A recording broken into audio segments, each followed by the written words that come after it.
Hello everyone, this is Yuti Doshi from One Mantra Mental Health. In today's episode, we are going to talk about psychometric testing.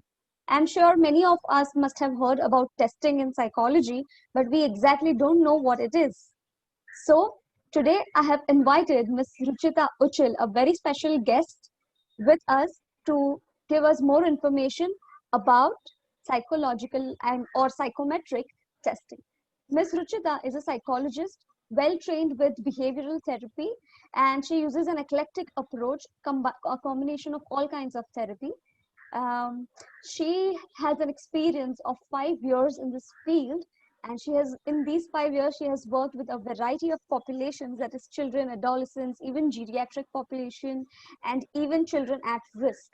She has worked with the David Sassoon Hospital in the past, and currently she is a psychologist with IIT Bombay. And I am so glad to have you at my show, Ms. Ruchita. Please tell us something more about your work. Glad to be here, Yuti. So I have been involved in testing and counseling since the last 5 years, like you mentioned. Initially, during our internship days, testing was considered as this scary subject, like how you have maths in your school. So every one of us was scared of testing and the calculations and the statistics involved behind it. But this was the subject that I found very interesting because it gives you an in-depth information and something more beyond what your patient or your client tells you. Right. So I believe that testing is should be conducted by every psychologist and counselor across before the during the case history of the patient to get an in-depth and an insight into a person's mind and many other issues that the person might not be aware of. Right. Right. So, yeah, testing is actually a good way to start a session or a therapeutic treatment. Right. So I want to know, so that our viewers understand it in more depth. What exactly is psychometric testing? What do we mean by that? Like, when it comes to physical health, we all understand what a test would be like, any kind of test. But when it comes to psychological testing, what would it be? Will they open a brain or what? That is the question always. Rest assured, Yuti, it's nothing like that. We are not surgeons. You're not going to cut open your brain. But yeah, so let me just give you an example, like you rightly put it. When a patient goes to a doctor and he or she complains of, say, I have fever in the night, I shiver, the doctor will give some preliminary medicine like crocin or something to take care of the fever. But to get a better diagnosis, the doctor will advise the patient to go for some blood tests, Right. sonography, possibly even CT scan, etc., etc. So psychological testing is kind of like a pathology in our field. Right. So whenever you go for a session with a psychologist, she will take your case history first. She will take an in-depth detail right from your birth to where you are right now and what concerns and what symptoms you're facing. But there are certain symptoms, certain issues that you are facing that you may not know of. For example, a patient comes for depression, but there might be a hidden symptom of anxiety behind that depression. Hmm. And you don't know whether the depression is causing anxiety or the anxiety is causing depression. Right. This is what psychological tests gives us in detail about. So if the person is suffering from depression, if it's anxiety, or if it's something else complete entirely. Hmm. Also, when it comes to a particular illness, a psychologist is able to assess to what level of illness the person is suffering from, whether it's a mild one, whether it's a moderate one, or whether it's a severe one. So Right. psychological testing are a set of tests, paper, pencil. It could be a drawing test. It could be just cards, and you have to respond to that, and the psychologist will make notes about that. So there are varied types of psychological testing, but the basis of it is to give us a better evaluation of what is exactly happening for you, so that we can plan a treatment session in a certain way. Okay, great. This, I think, makes it a lot more clear about what psychological testing exactly is. And when you said about measuring the intensity, I would just like to give an example here. Nowadays, I have seen so many people using the word depression so loosely. You must have also come across it. I mean, when you have Yes. patients, they're like, "मुझे depression हो गया है," you know. So I think Yes. when we use a test, we can distinguish between normal sadness or a phase of low mood with in comparison to actual depression. So that's just an example that I wanted to give. Now coming to Exactly. the kinds of testing that happen, I'm sure many of our viewers must have heard about IQ and I think IQ is the most common. Then there is career guidance that is most common, but they are not Yes. aware of the other tests that actually happen to measure their own mental health. So starting with, and I mean there are a lot of tests and categories, but I want to start with IQ because I think that is the most common and many of our viewers will be able to relate with it. So could you please tell us what exactly IQ is and how is it measured and what does it mean exactly to have a IQ score? Definitely. So IQ test is something that I'm sure, like you said, that a lot of people had heard across the world, and it is something that is actively being done in schools today, thanks to the mental health awareness that our colleagues have done so far in the past years. So IQ is something that has been a raging topic in schools, and that's the reason why a lot of IQ tests are being conducted across schools, and we are coming to know about the students' issues, their academic issues. If there is something that can be done to improve a student's academic performance, there is a field called special education and remedial education associated with IQ. So the term IQ actually means intelligence quotient. And to test this IQ, you have a variety of intelligence tests. In India, we use the most common test, which is called the WISC or the Wechsler's Intelligence Scale for Children. It is adapted from a US version, which is converted into an Indian version by Mahendrika Bhatt. Okay, so in the Indian version, we have standardized it or we have generalized it to our Indian population. The score ranges, the exact quotient that you get in the end is actually normalized to our Indian population, Indian boys and Indian girls. So basically, intelligence test is in two parts. One is your verbal performance, and one is your performance, is your practical performance. In verbal or in verbal, you have other tests like you have arithmetic, you have reasoning, you have logical. In performance tests, you have blocks, you have certain drawing aptitudes, and certain time-based performance that involve your hand-eye coordination. Right. Combining these two, you get a complete score of your IQ. Now, there are different ranges of IQ ranging from genius to high IQ, average, borderline, slow learners, and mild, moderate, and severe uh, mental deficiency. Okay. So people with the IQ range of 90 to 110 are the ones in the normal population, but that doesn't mean that if you get a score of 89 that means you are on the lower side. You just need certain help. So IQ tests basically help us to assess a student as to where he or she lies on a spectrum, and how we can help the student get into a better performance at school, so that he or she can function normally or function normal in the academic sense. Okay. And Okay.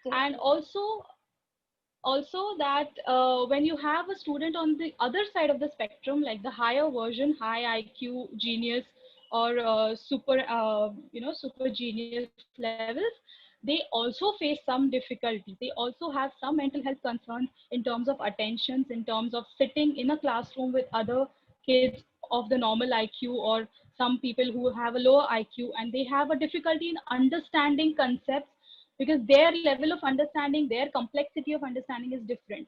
So psychologists also help the teachers and help the parents in formulating an assessment plan on what to do with kids of either high or low IQ, how to deal with their everyday life situations, what problems they might face, and how to tackle it in general.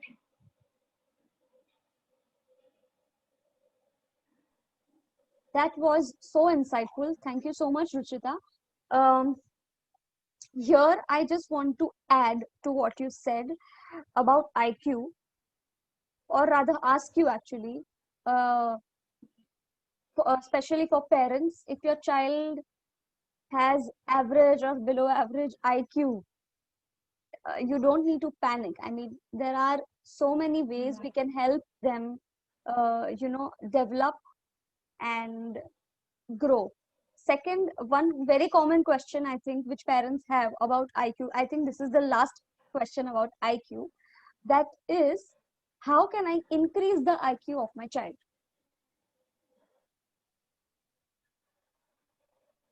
Hello? Yeah, I'm sorry, I just got Yes. stuck. Can you repeat the question, please? Yes, the most common question that parents have is, how can I increase the IQ of my child? Or क्या उसको खाना है, what medicine they have to take, how can he become more smarter, things like that. I'm sure this is like the eternal question that every parent has in his or her mind: how to make my child a genius. Yes. Well, let me say that you need a healthy diet, that's for sure. But always remember that if your child does fall in the lower spectrum, there is nothing to be scared of. It means your child may have some other type of intelligence. Your child may be excellent in an artistic spectrum. Your child may be musically inclined. Your Mm. child may be vocal. He might be a good speaker or good orator. Your child might be an excellent dancer. So if Right. you think in terms of only academics, your child will not achieve as much as he or she you would like he or she to achieve. But if you look at the other spectrums, if you look at the other types of intelligence, like you have dance, you have sports, you have music, if you see where your child's strength lies, maybe you can motivate your child towards that part of intelligence, and simultaneously consider some remedial or special education classes to help your child get into a better speed in the academic sections. But just remember that academics or marks on a paper do not define a child's future. Right. It's everything else that a child does. It's how a child is as a person, as a good human being, is what defines his or her future life, or how he or she is going to be. Right. Yes, I think that makes a lot of sense. Now coming to next set of tests, that is when a person is emotionally unstable or have always been, jumping from one relationship to another relationship, no emotional regulation, can't control anger. There are these issues, where we can figure out that this person is not being able to take decisions or taking impulsive decisions. So, what kind of tests do you suggest for these people? So when you have any type of mood related issues, any type of situations which involve emotional aspects, we generally consider doing or conducting a personality test. A Okay. personality test gives you a wide range and a wide personality profile of your own life itself. So there are two types of personality. One which is a fluid personality, which is ever changing, and one is a crystallized form of personality, which is like a trait personality, which has been there through you since childhood. So the fluid form of personality can change over time. So for example, you might have been an angry person in the childhood. You might have a lot of tantrums or everything, but as you grow older, maybe interactions with your peers, interactions with your surrounding might cause you to mellow down a little. So when you talk about personality tests, when you talk about issues in relationship, not being able to settle into one relationship, jumping from one to the other, being very emotionally unstable, personality tests come into picture to assess if there is something more behind it. So many a times patients, a lot of patients nowadays are Google patients. That's what I like to call them. They're Google patients. So they will have some symptoms, they will Google it, and they will think, okay, you know what, my symptoms fit into this, I might have depression. But what they don't understand, that depression has many different layers. There is a term that we call comorbidity, which means that one disease or one disorder is linked to another as well, or multiple ones. So your depression may not just solely be depression. It can be anxiety. It can be adjustment issues. It can be fatigue. It can be burnout. It can be stress. It can be anger. It can be a variety of other personality issues, other mental disorders combined. What you see as depression may not entirely be true. So that's where personality tests come into the picture. So the most commonly conducted one is the MMPI. However, MMPI has a lot of questions, around 365 questions, which a lot of patients might feel tired or irritated to, complete the entire thing. So we have another short form called the MCMI, or the Millens Clinical Multi-Axel Inventory, which contains around 175 questions, and each statement is based on your daily life. You just have to answer yes or no. Based on that, we create a personality profile and also the severity of each issue that you have. So a personality profile will contain a lot of other types of symptoms. For example, you have borderline, you have paranoid, you have schizophrenia, anxiety, somatoform disorders, which is your psychological problems manifested into physical problems. You have dysthymia, which is a lower form of depression. You have schizophrenia, you have desirability, you have debasement, you have dependent and avoidant, and many more. So you basically get a complete A to Z of your personality profile. Just like you have your blood test. If you go for a simple blood test, you get everything right from your hemoglobin to your white blood count. Similarly, personality test also gives you a plethora of disorders and where your symptoms lie in that profile. Right. Okay. This gives a lot of understanding on how a person can understand his own personality, where these emotions, or where this instability is coming from. I think it's very Exactly. helpful. Um, when it comes to personality testing, I think these are the tests for adults. So Yes. can we like test children's personality, or they don't need that at that very age? We have to measure it later. No, actually, children also do need personality tests. They do undergo some mental or emotional stress at any point of time. So we have different forms of tests. Okay. Now, remember that children are too young to contemplate sentences or the complexities hidden in a statement. So we have a lot of drawing based personality tests for children to conduct. There is the famous form of conducting a drawing test is the HTP, or the house tree person. Another one is the KFT, or the kinetic family drawing. So in that, we ask the student to draw a house, a tree, or a person. And in the KFT, we ask them to draw a normal family situation, your house in which your family members are, and what are they doing. So based on the drawings, we are able to assess a child's emotional stability or instability, if there is any trauma the child has been through, if there is anything, any stress or anything that is bothering the child, something that the child may not be vocal about, some symptom that the child may not tell, or sometimes it is the fear of a particular person, that a person or an environment or a situation or an incident that child might have gone through, and the child is not able to vent it out properly, or the child is not able to put it in a sentence. All that comes out through a child's drawing. And you will find n number of explanations for how a child draws, right from the stroke of the pencil to the thickness of the pencil strokes on the paper to how he or she draws a human face.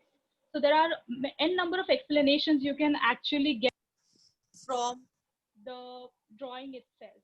And it also helps a lot of psychologists to conduct a treatment plan based on the child's drawing. Right. I think this is precisely why we need to consult an expert and understand our child's or our own issues, and not self-diagnose ourselves. As you said, Google Exactly. patients. We have to stop Google doing patients, that. yes. Yes. Okay. Uh, Coming to another set of tests, that is I think it is widely used, very common. Uh, Nowadays, it is used by people who are not mental health experts as well, and that is career testing. Psychological tests or psychometric testing is also used to assess people's skills, abilities, right? And what Yeah. they are like, help them in choosing their career. So, could you please throw some light on this as well? Yes, as you rightly said, Yuti, career testing is again after IQ comes the career test. So initially in your school days, students get tested for IQ, and career testing is what's famous in a student's 10th standard or 12th standard phase. A lot of parents have this notion that career testing is a way of securing my child's future. Like I will get like a straight path from point A to point B of where my child's career will be. But let me tell you that career testing is more than that. We don't tell a student, we don't tell a parent that this is the perfect career for you. We actually tell a student's abilities based on the career test. Now, a career test is actually a battery of tests combining of three different types. You have an interest inventory, you have an aptitude test, which is the actual career test, and you have a personality test, the ones that I mentioned before. So based combining the results of all these three tests, we create a career profile. And we tell the students, we in fact guide the students on what are the different careers that are best suitable for him or her based on the profile. We don't necessarily tell the student that engineering is the best for you. We just tell them that engineering is optimal for you. There are different fields inside engineering as well. Your strengths lie in these. It is your choice on what to choose further.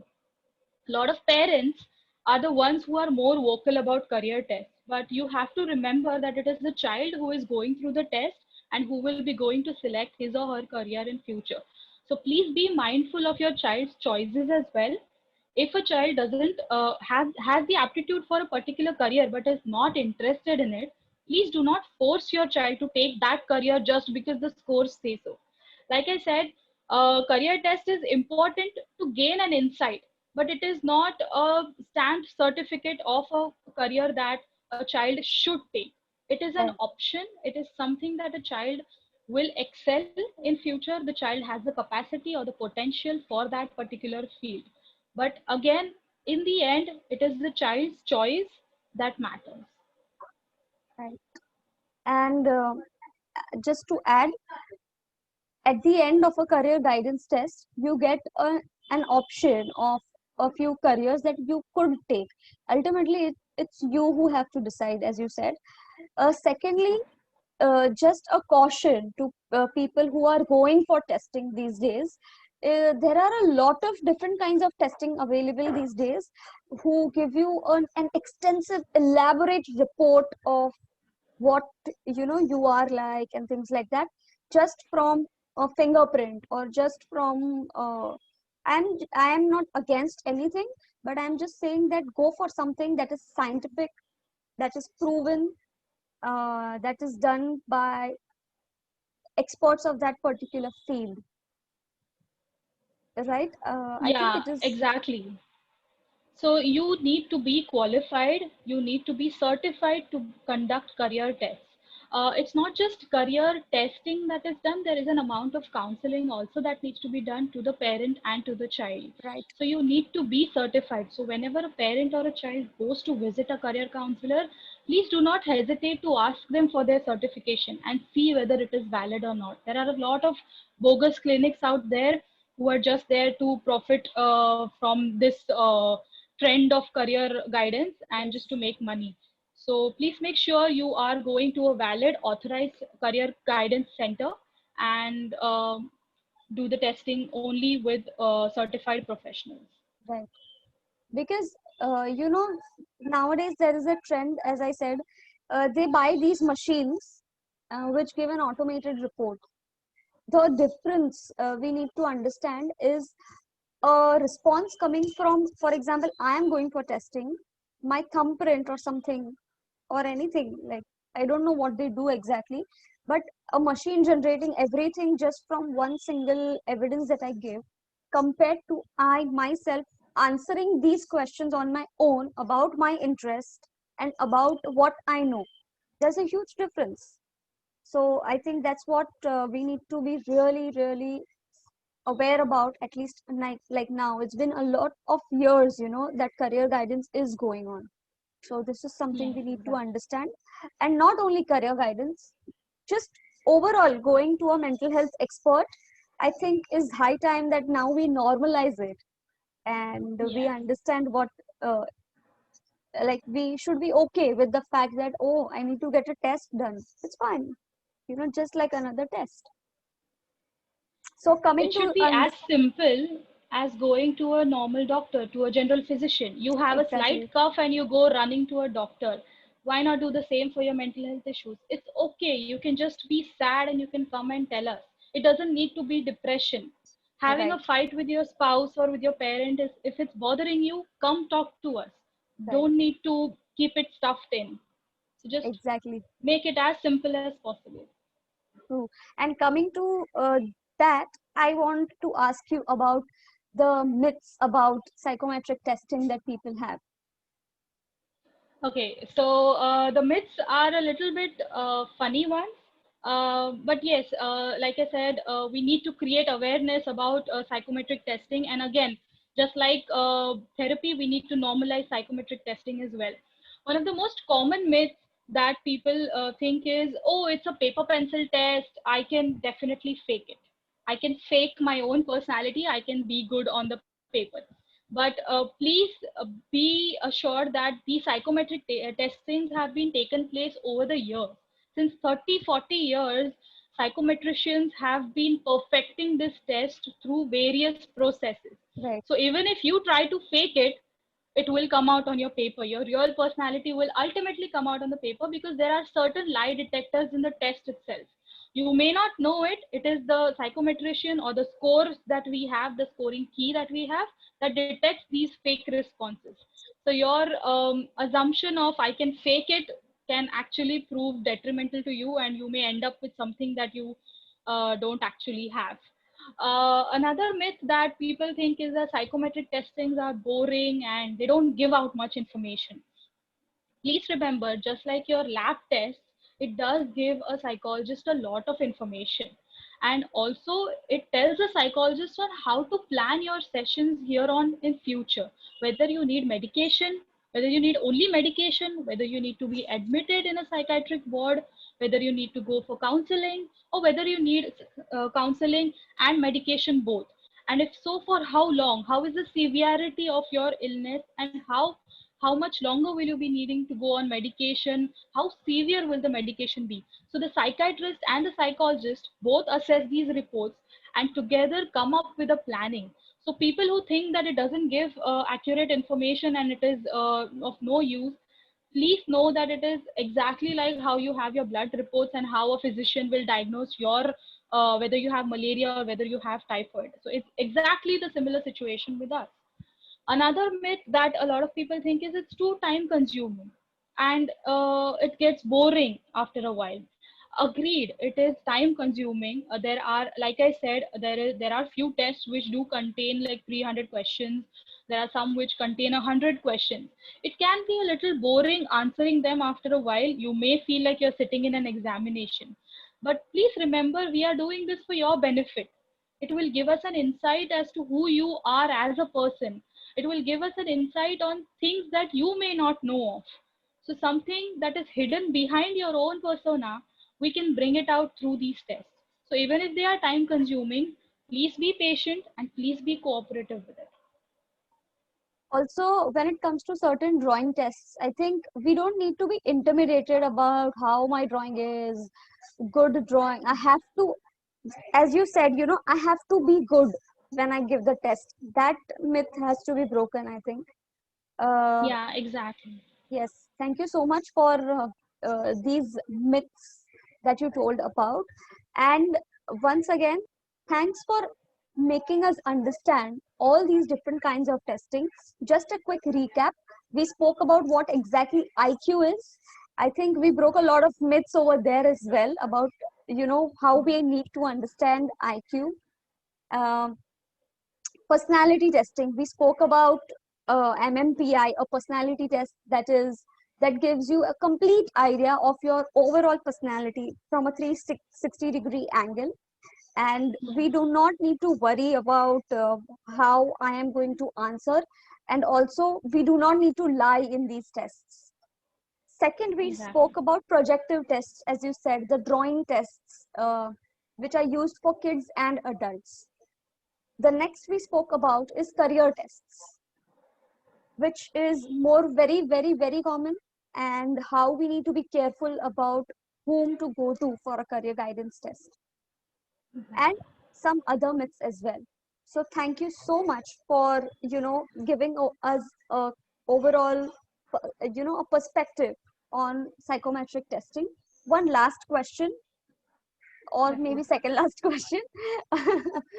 uh, I want to know exactly who can conduct a psychometric test. As you said, it should be an expert, right? So which expert can conduct this test?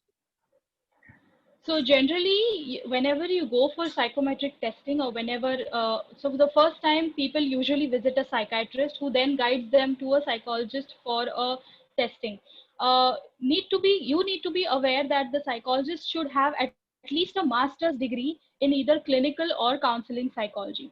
A lot of tests are conducted by counseling psychologists. However, there are certain clinical tests, like you mentioned MMPI, there is MCMI, and there is Rorschach ink blot test, which are only conducted by clinical psychologists who have been trained in these particular clinical tests.